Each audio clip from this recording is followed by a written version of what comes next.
ये 10 मिनट का डिक्टेशन है। 80 शब्द प्रति मिनट। Ready start. अध्यक्ष महोदय, जो बिल हमारे सामने रखा गया है उसमें बहुत सारे सुधारों की आवश्यकता है। इसको और भी अच्छे ढंग से यहाँ रखा जा सकता था। मैं कुछ शब्द कहना चाहता हूँ और वह यह कि जब जब भी आवश्यकता हुई हमारे देश के मजदूरों ने कभी बलिदान देने से अपने को पीछे नहीं रखा। जब जब आवश्यकता हुई उन्होंने ऐसी व्यवस्था को स्वीकार किया जिससे देश का कल्याण हो। अभी हाल में जो समझौता हुआ उससे मजदूरों की बहुत बड़ी कुर्बानी समझनी चाहिए। जो उन्होंने की उसे उन्होंने स्वीकार किया, जो शायद साधारण स्थिति में वे स्वीकार नहीं करते, लेकिन फिर भी देश की आवश्यकता को देखते हुए उन्होंने स्वीकार किया। जब जब सहयोग देने की आवश्यकता हुई तो वे कभी पीछे नहीं रहे। मेरा ख्याल है एक आज जो चीज़ हमारे सामने आई है, यदि विचार विमर्श करते तो उससे अच्छे ढंग से कोई रास्ता सोच करके उनको खुश कर सकते थे और अच्छा रास्ता निकाल सकते थे। श्रीमान, बहुत सारी बातें हुई, लेकिन एक पहलू पर विचार नहीं किया गया जो मैं यहाँ रखना चाहता हूँ। एक तरफ बात होती है कि लाभ हो तो बोनस मिलना चाहिए। बात सही है, लेकिन कल्पना कीजिए वैसी स्थिति कि जहां आप यह कहते हैं कि तुम कभी लाभ नहीं कमा सकते। मैं कोयला उद्योग की बात कहना चाहता हूँ। कोयले की कीमत निर्धारित करने के लिए एक समिति बनी थी। उसने कहा कि इनको अपना खर्चा चलाने के लिए कोयले का जो उत्पादन होता है उसमें आवश्यक है कि कोयले की कीमत बढ़ाई जाए। अभी भी कुछ बातें हैं जिन पर विचार किया जा सकता है। यदि गंभीरतापूर्वक विचार करके यह बिल यहाँ रखा जाता तो और भी अच्छा होता। इसमें नियत की बात मैं नहीं कहता। अच्छी नियत से यह बिल लाया गया है और प्रयत्न किया गया है कि मजदूरों की सहायता हो।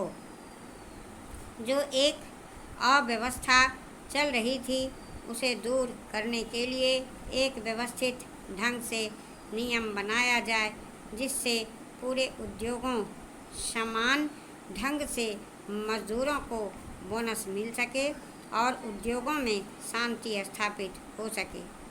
इस बात की कोशिश की गई है, लेकिन इसमें कुछ ऐसी बातें रह गई हैं जिन पर विचार करना आवश्यक है।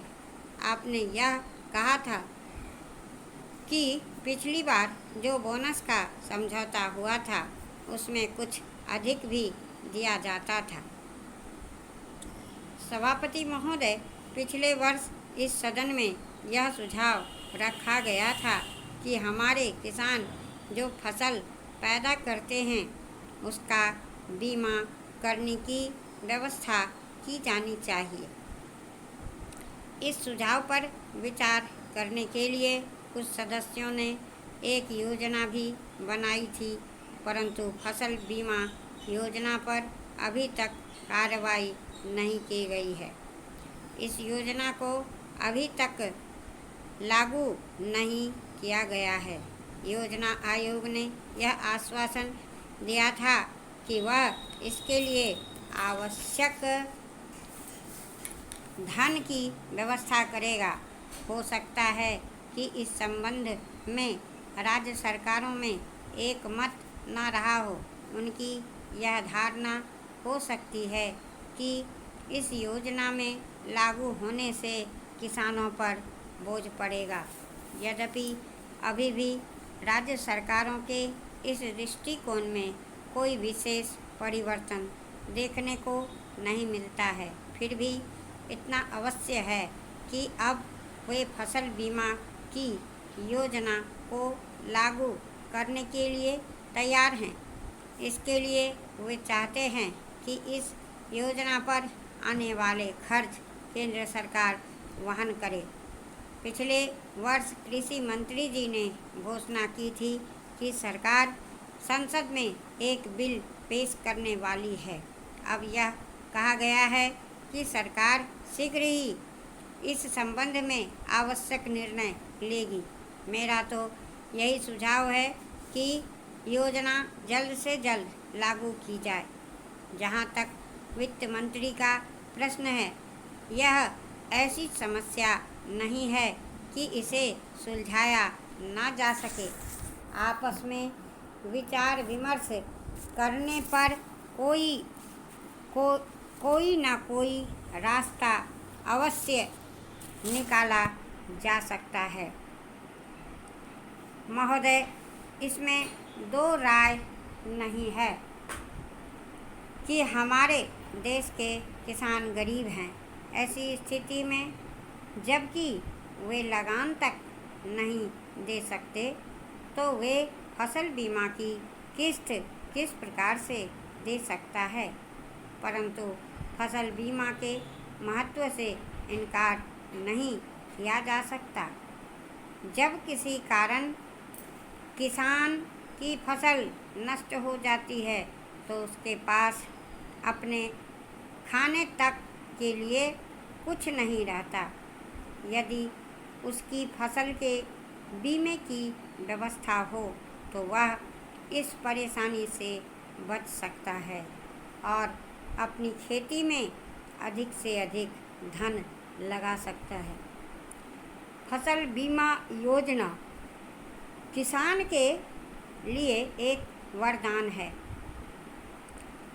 इसलिए फसल बीमे की व्यवस्था तो नितांत आवश्यक है। बीमा योजना से किसान अपनी फसल के प्रति आश्वस्त हो सकेगा और अपने उत्पादन को बढ़ाने के लिए भी प्रयत्न करेगा। परंतु मुख्य प्रश्न तो यह है कि उसका खर्च कौन वहन करे।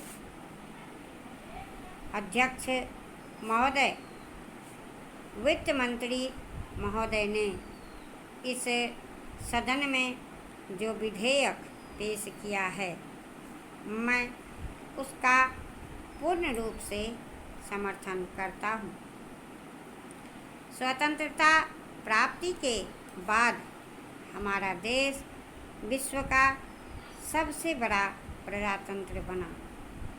उस समय सभी देशवासियों ने यही सोचा था कि देश का शासन जनता के हाथ में होगा और इसके साथ ही देश में समाजवाद की स्थापना भी होगी। जनता की आशा थी कि देश में अब किसानों और मजदूरों का राज होगा। इसी उम्मीद के साथ हमारे देश में प्रजातंत्र की स्थापना हुई और जनता का शासन स्थापित हुआ।